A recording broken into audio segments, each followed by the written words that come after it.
Si Lag ay isang kinatatakutan at mapanganib na tao, ngunit siya ay ipinagkanulo at pinatay. Pagkatapos ng kanyang kamatayan, nagpa siya ang isang napakagandang Diyosa na bigyan siya ng pangalawang pagkakataon. Binago niya siya bilang Glenn at ipinadala siya sa ibang mundo, kung saan nakakuha siya ng pambihirang at mapanganib na kapangyarihan. Sa kanyang mga bagong kakayahan, ginawang alipin ni Glenn ang ilan sa pinakamagagandang babae, kasama ang sarili niyang kapatid na ginawang malayo sa pampamilya ang kwentong ito. Si Glenn ay naging isa sa mga pinakanakamamatay na assassin sa bagong mundong ito. Kasama ang kanyang tapat na katulong, si Rocky, pinabagsak niya ang mga kriminal mula sa isang makapangyarihang organisasyon. Ngunit pagkatapos makumpleto ang isang misyon, nais ni Glenn na itigil ang pagpatay. Hindi sumang-ayon si Rocky, iginiit na alisin nila ang lahat ng mga kriminal. Tumanggi si Glenn na nagsasabing ang kanyang trabaho ay mag-target ng mga partikular na tao lamang. Habang sinusubukan nilang tumakas, isang drone ang nakakita sa kanila at naglunsad ng isang pag-atake. Habang tumatakbo para sa kanyang buhay, tumalon si Glenn mula sa isang kotse bago ito sumabog. Kinabukasan, ipinaalam ni Glenn sa kanyang organisasyon na gusto na niyang magretiro. Gamit ang isang peking pasaporte, sumakay siya ng eroplano patungong Japan, umaasang magsimula ng bagong buhay na pinagkadalubhasaan ang sining ng paglikha ng esensya. Ngunit ipinagkanulo siya ng organisasyon, nagtanim ng bomba sa eroplano. Ang pagsabog ay ikinamatay ng piloto na nagmukhang ang eroplano ay nahijack. Sinubukan ni Glenn na kontrolin ang sasakyang panghimpapawid, ngunit napagkamalan ng isang military fighter jet ang sitwasyon at binaril ito, sa paniniwalang puno ito ng mga terorista. Pagkatapos ng kanyang kamatayan, natagpuan muli ni Glenn ang kanyang sarili ng harapan sa Diyosa. Binigyan niya siya ng dalawang pagpipilian, ipanganak muli sa kanyang mga alaala at pumatay ng isang bayani sa ibang mundo o bumalik sa nakaraan. Malinaw na gusto ng Diyosa na piliin niya ang unang pagpipilian at pumayag si Glenn. Wala siyang kagalakan sa kanyang nakaraang buhay at nakita ito bilang isang pagkakataon upang lumikha ng isang bagong layunin. Binigyan siya ng Diyosa ng pagkakataong pumili ng mga espesyal na kakayahan, ngunit binalaan siya, mayroon lamang siyang 18 taon para patayin ang bayani, o ang bayani ay magdadala ng pagkawasak sa bagong mundo. Pinili ni Glenn ang 5 kasanayan, kabilang ang pambihirang tibay, na kailangan niya upang magamit ang kanyang natatanging bagong kapangyarihan. Isinilang muli sa isang bagong mundo, naging anak si Glenn ng isang makapangyarihang pamilya mula sa mataas na angkan ng essences. Gayunpaman, nag-alinlangan ang kanyang ama, si Fian, na si Glenn ang kanyang biolohikal na anak dahil madalas siyang wala sa misyon. Iginiit ng ina ni Glenn na si Yashri, na hindi siya naging taksil, ngunit pinilit siya ng mga pangyayari. Sa kalaunan, nagpa siya si Fian na palakihin at sanayin si Glenn bilang kanyang sariling anak. Sa susunod na 7 taon, nagsumikap siyang ihanda siya sa mga darating na hamon. Pumunta siya sa gubat para manghuli sa kauna-unahang pagkakataon at natutong manghuli ng mga hayop tulad ng kuneho at magluto ng masarap na pagkain. Binabantayan ng kanyang ama ang kanyang pag-unlad dahil ayaw niyang magtaksil ang kanyang asawa. Nang makita ang paglago ni Lag, napagdesisyonan niyang oras na para sumailalim si Lag sa isang espesyal na operasyon na magbibigay sa kanya ng kakayahang makita ang mahika sa kahit anong tao o sitwasyon. Pinakain siya ng mommy at iniisip niyang napakabait ni Lag, kaya gusto niyang yakapin siya at pabebing muli. Bago pa lumala ang sitwasyon, tumakbo si Lag papunta sa kanyang ama na akala ay gumaling na siya mula sa operasyon. Nang buksan ni Lag ang kanyang mga mata, nakuha niya ang kakayahang makita ang mga mistikal na lakas ng pamilya sa paligid niya.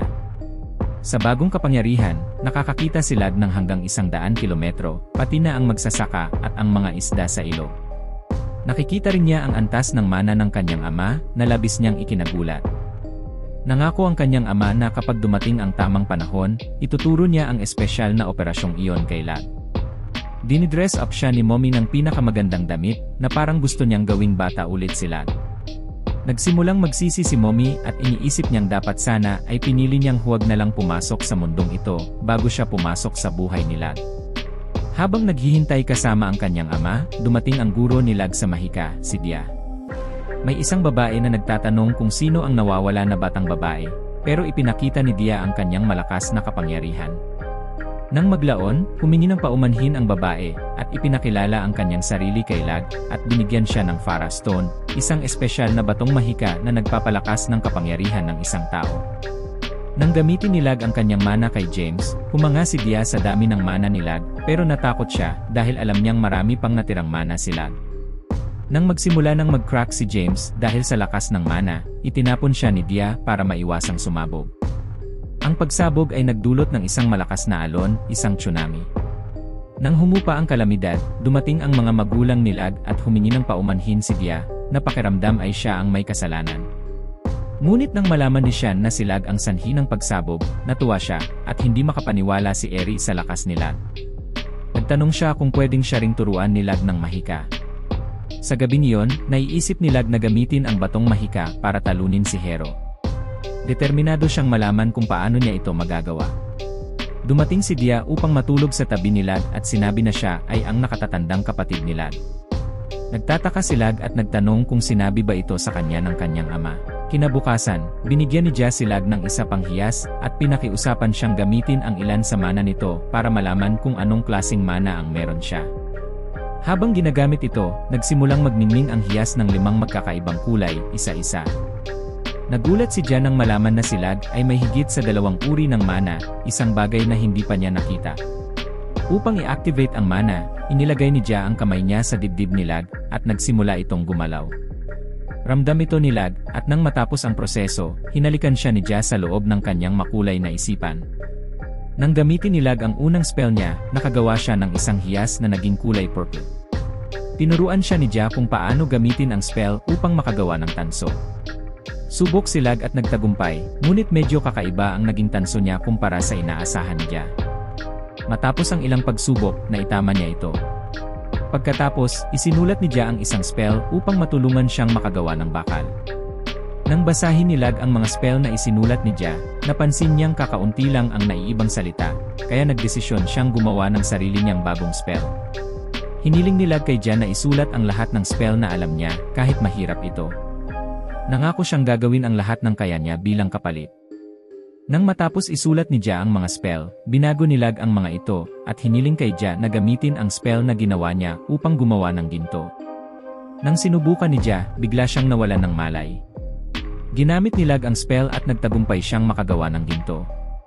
Pagkatapos, binago niya ang ilang mga spell para kay Dia, at magkasama nilang nagtagumpay sa paggawa ng bago. Nagdesisyon silang gumawa ng bagong spell ng magkasama at natulog silang magkatabi.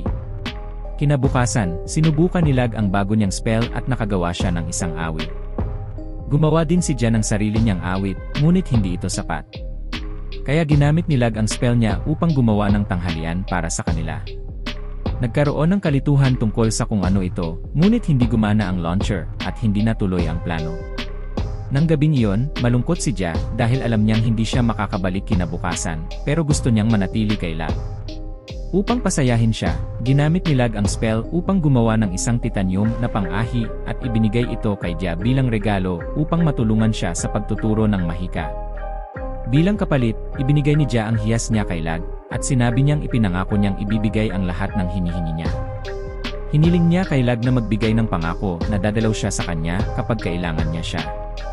Kinabukasan, nang umalis si Dia, sinabi niya kay Lag na may 2 araw at kalahating araw siya upang matuklasan ang isang lihim. Inanyayahan siya ng isang lalaki sa isang hapunan at pinakiusapan siyang patayin ang isang batang babae na nakapatay na ng maraming tao. Ipinaliwanag ng babae na ginawa niya yon para lang magkaing pagkain. Ngunit nang sakmalin siya ng daga ng batang babae, tinawag ng babae si Shan na isang sinungaling, inakusahan siya na iiwan siya kapag nagpapanggap siyang umiiyak. Tinapos ito ni Lag.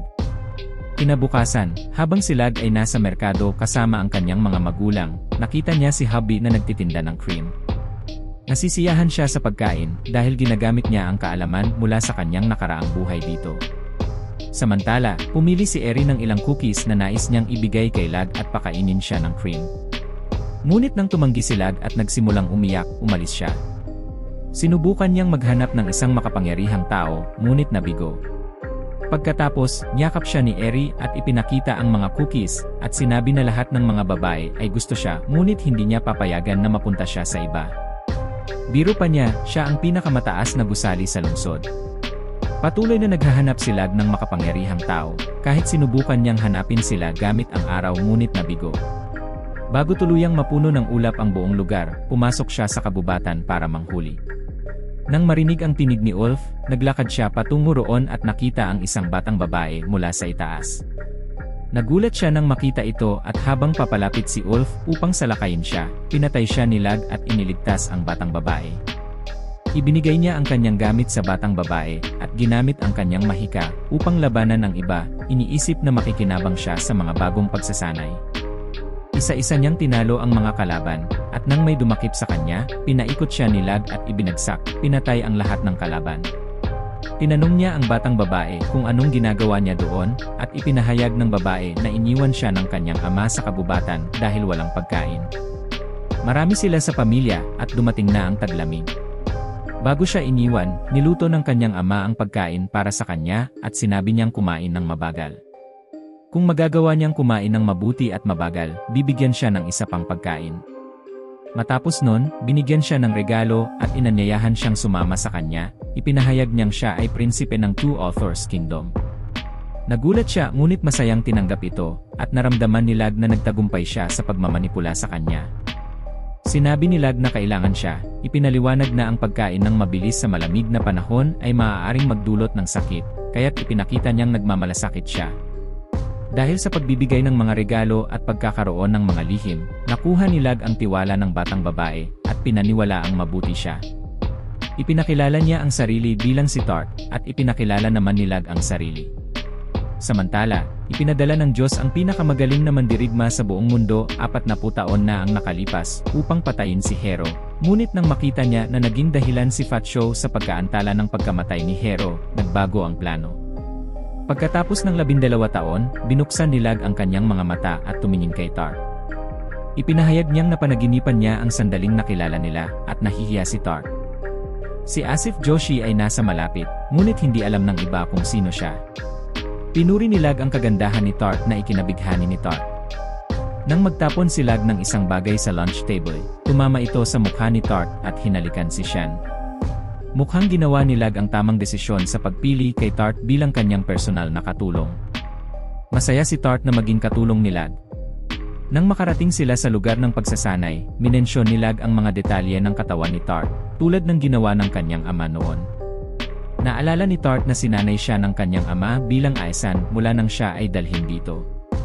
Nang magsuot si Tart ng bagong damit, sinubukan niyang patagilid si Lag gamit ang isang daga. Ngunit nahuli siya ni Lag at sinabi niyang kailangan pa niya ng mas maraming pagsasanay.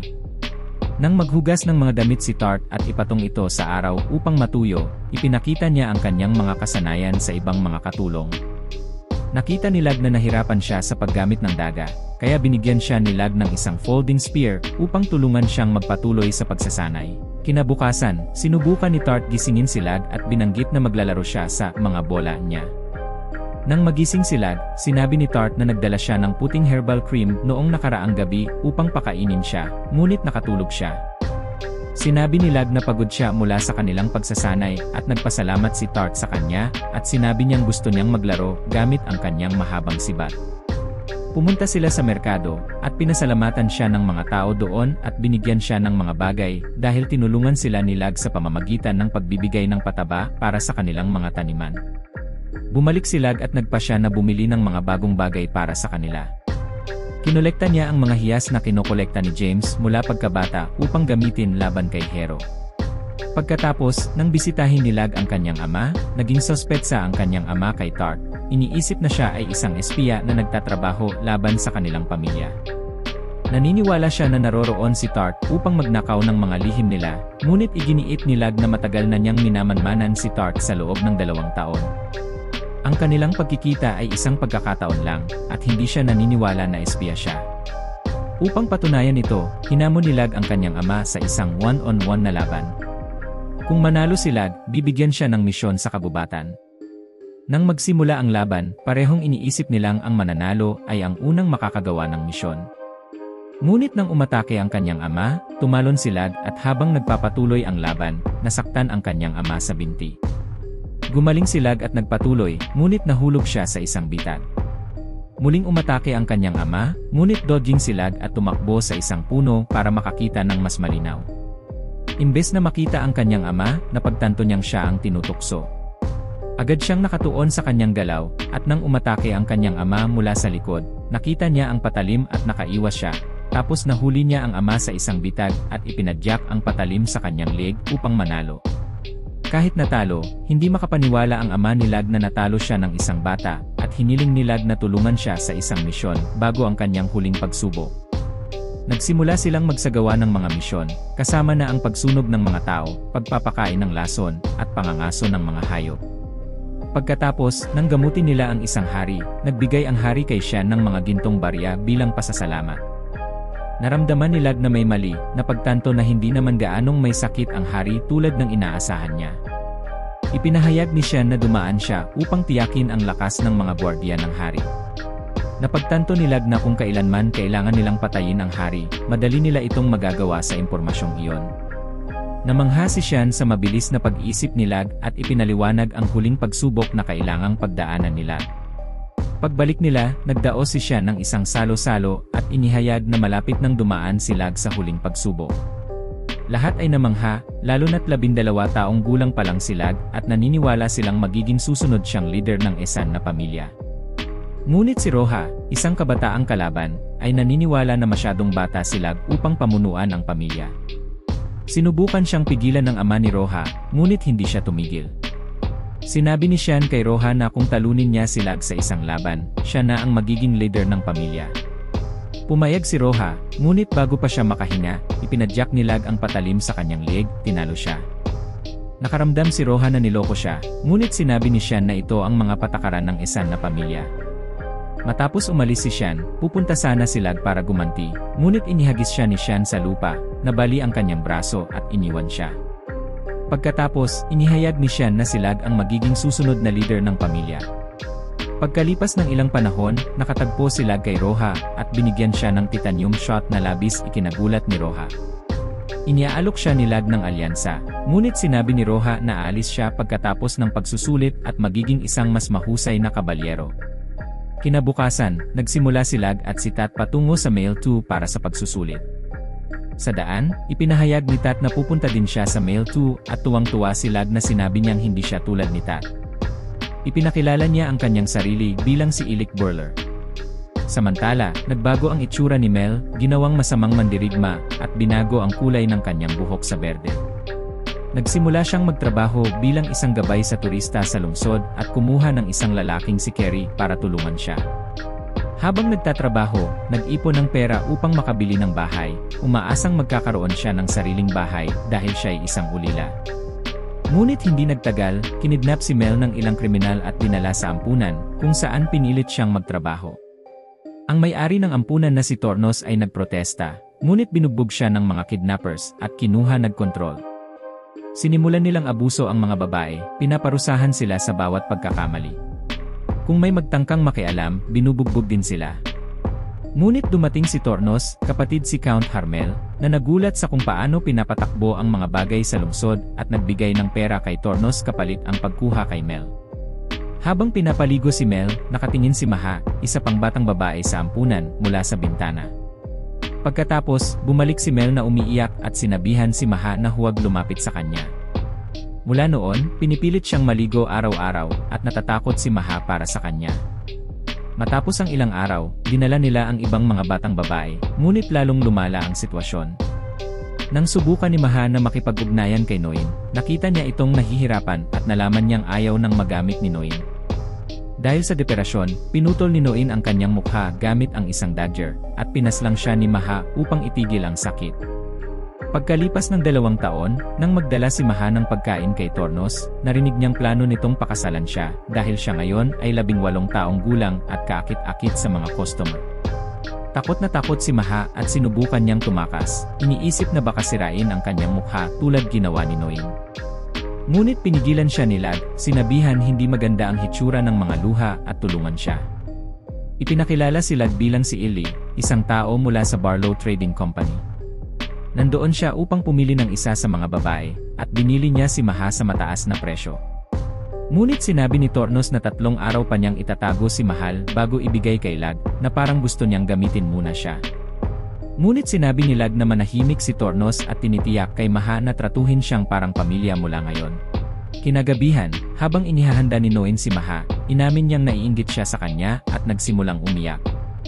Nang dumating si Toner, sinabi nito kay Maha na ibebenta siya kay Harmel sa mataas na halaga ngayong gabi, at sa susunod na 2 araw ay siya naman ang gagamit sa kanya. Desperado na, iniisip ni Maha na kung makakaya niyang tiisin ang 3 araw na ito, makakamit na rin niya ang kanyang prinsipe at magkakaroon ng mas mabuting buhay.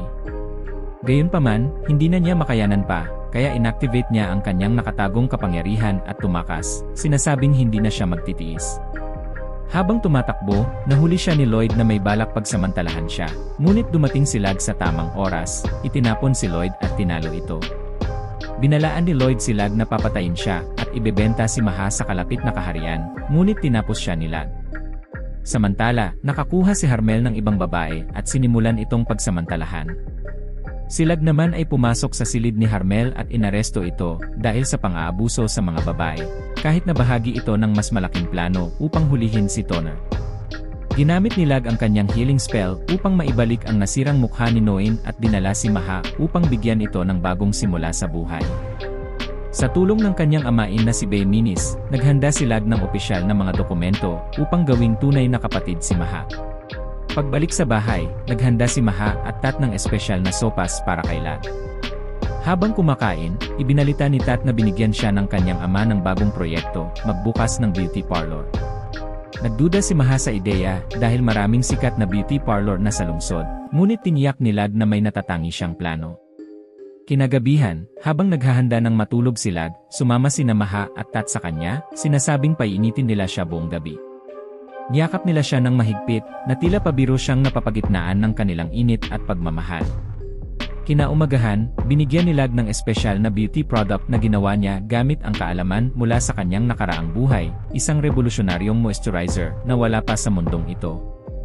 Upang subukan ito, ibinigay ni Lag ang produkto sa kanyang peking ina, na unay lumapit sa kanya upang kutyain ang kanyang pagsisikap. Gayunpaman, nang ilapat niya ang puting cream sa kanyang mukha, nagulat siya sa kinis ng texture nito, malagkit ngunit kaaya-ayang amoy. Sa kabila ng kanyang unang galit, inamin niyang nagustuhan niya ang produkto, at umalis na humanga, ikinasya naman ni Lag. Matapos gamitin ang produkto, naramdaman ni Bemich na kaya niyang ituring si Locke na parang sariling anak. Sinabi niya kay Mira na irekomenda ang moisturizer sa mga kaibigan nito.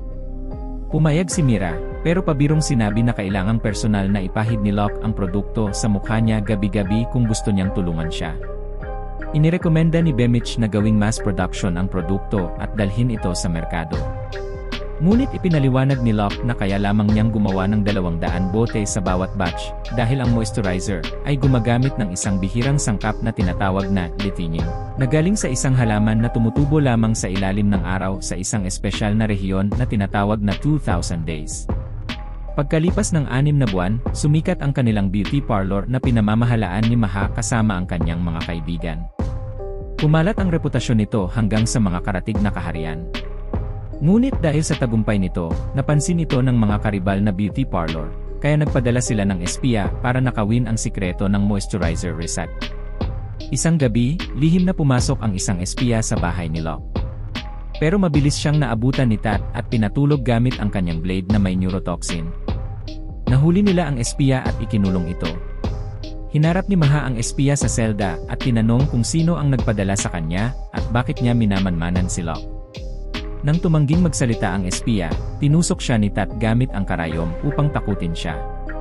Sinabi ni Maha na bibigyan siya ng maayos na kamatayan kung magsasabi siya ng totoo, ngunit nang hindi pa rin ito nagsalita, pinatay siya ni Maha ng walang pag-atubili.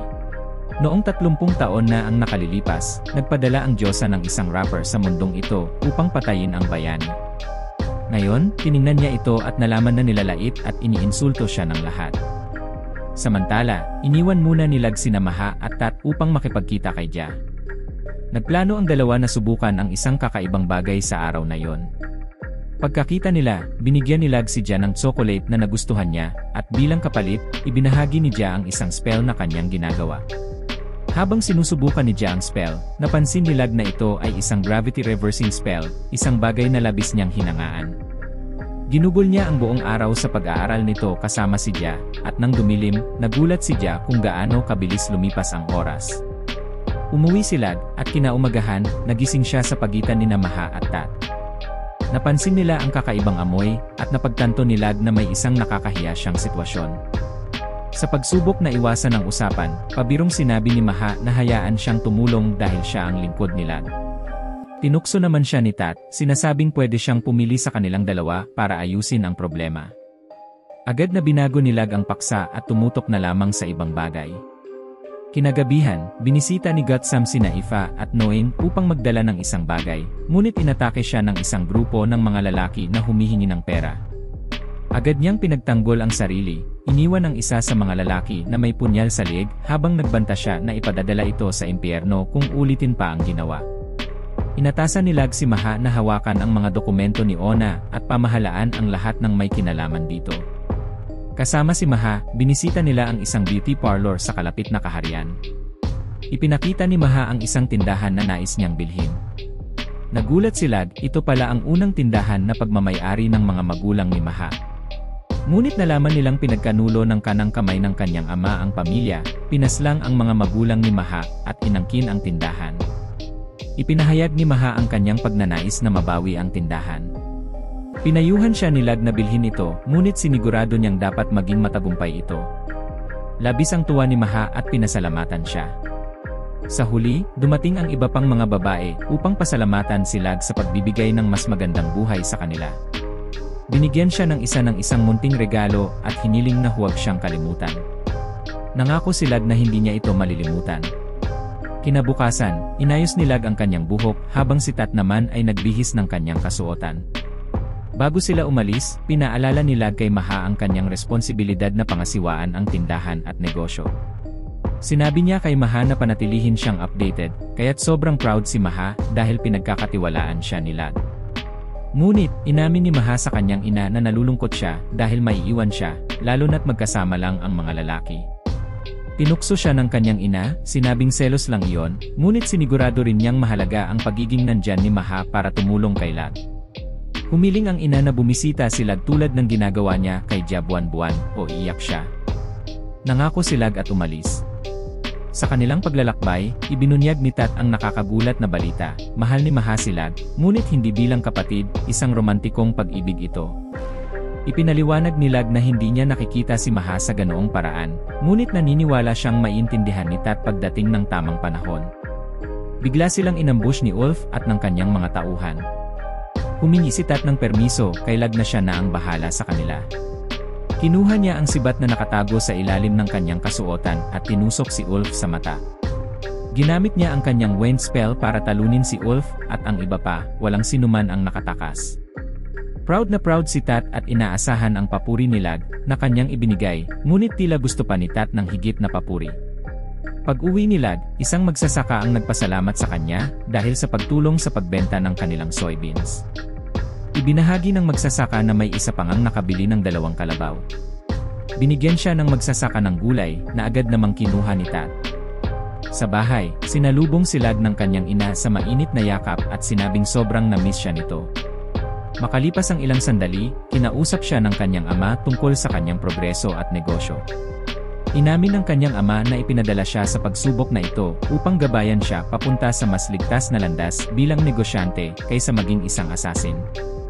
Binalaan siya nito na mapanganib ang mga assassin missions, at ang pagkabigo ay maaaring magdala ng peligro sa kanilang pamilya. Ngunit matatag na sinabi ni Lag na sinusunod niya ang kanyang sariling landas para sa kanyang kasiyahan, hindi para sa iba. Napunta ang usapan sa personal na bagay nang aminin ni Lag na mahal niya si Jia at gusto niya itong pakasalan. Tumawa ang kanyang ama, sinabing prinsesa si Jia, at hindi maaaring pakasalan ni Lag ang isang prinsesa maliban kung maging prinsipe siya. Ngunit determinado si Lag. Ibinigay ng kanyang ama ang 2 bagong misyon, alisin ang isang taong nagbebenta ng impormasyon ng militar kapalit ng droga at sagipin ang mga babaeng ibinebenta sa estate ni Marquis Claudia. Nagpadala si Lag ng mensahe kina Jia at Maha para humingi ng tulong bago matulog. Kinabukasan, nagising si Lag at nakita niyang bumisita ang kanyang ina. Biro nitong tiningnan kung tunay na lumaki na si Lag. Hiyang-hiya si Lag at iniwasan ang usapan. Pagkatapos, pumasok si Tat dala ang almusal at mga larawan ng mga babae. Tinatanong si Lag kung alin ang pipiliin niya para maging asawa. Tumanggi si Lag, pakiramdam niya ay masyado pang maaga.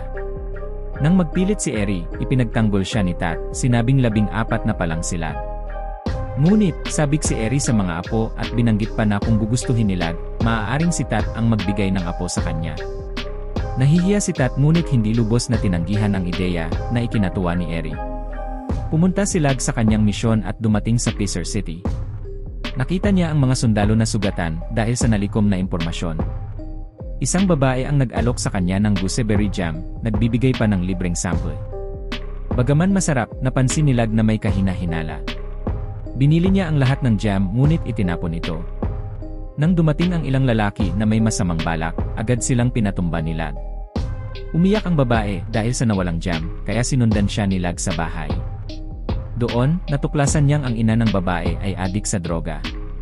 Nakita ang paghihirap nito, pinakalma ni Lag ang ina at sinabing hindi na ito mangangailangan ng droga kailanman. Sa pagbabalik ni Sham, binibigyan siya ni Maha ng ilang mga produktong pampaganda at pinadala siya ni Lag na may mahalagang impormasyon. Natuklasan ni Lag na ang pinuno ng supplier ay si Count Asaba Nakare. Nagplano siya ng isang ambus kay Asaba at nagtakda sa susunod na araw kasama si Maha na parehong nakabalat patungo sa Vancouver Island. Sa kanilang paglalakbay, tinanong ni Maha si Lag kung anumang romantikong nangyari sa pagitan nila ni Tart. Itinanggi ito ni Lag, ngunit tinutukso siya ni Maha na binanggit kung paano iiyak si Tart sa tuwing may hindi inaasahang nangyari sa gilingan. Inamin ni Maha ang kanyang nararamdaman para kay Lag, sinabi na bilang isang bata, nakita niya ito bilang isang kapatid, ngunit ngayong sila ay lumaki, ang kanyang damdamin ay nagbago. Gayunpaman, tinanggihan siya ni Lag na sinasabing hindi niya siya nakikita sa ganoong paraan. Pinaghihinalaan niya na dahil ito kay Jia, ngunit tiniyak niya na bilang isang prinsipe, maaari siyang magpakasal ng maraming asawa at hindi tututol si Jia. Iminungkahi ni Maha na mag-focus muna siya sa pagpapalaki ng kanyang tindahan, pagkatapos ay pakasalan si Lag kapag tama ang oras, na sinasabi sa kanya na maghanda para dito. Sa kalaunan ay dumating sila sa palasyo at nakilala si Aba Bahaanak at ang kanyang asawa, si Bridge. Inaalok ni Lag kay Bridge ang kanyang moisturizer, na sinubukan niya at agad niyang nagustuhan. Nagpasalamat si Aba kay Lag para sa produkto, pabirong sinabi na sabik si Bridge dito, kaya nakaramdam siya ng selos. Noong gabing iyon, sa isang party, buong pagmamalaki ni Bridge na ipinakita ang moisturizer, at si Aba ay nagkomento tungkol sa kanyang asawa na labis na nahuhumaling dito na hindi siya tututol kung manloko siya para sa isang bote. Tinitiyak ni Lag na hindi ito mangyayari. Nang maglaon, naghanda si Lag na patayin si Aba.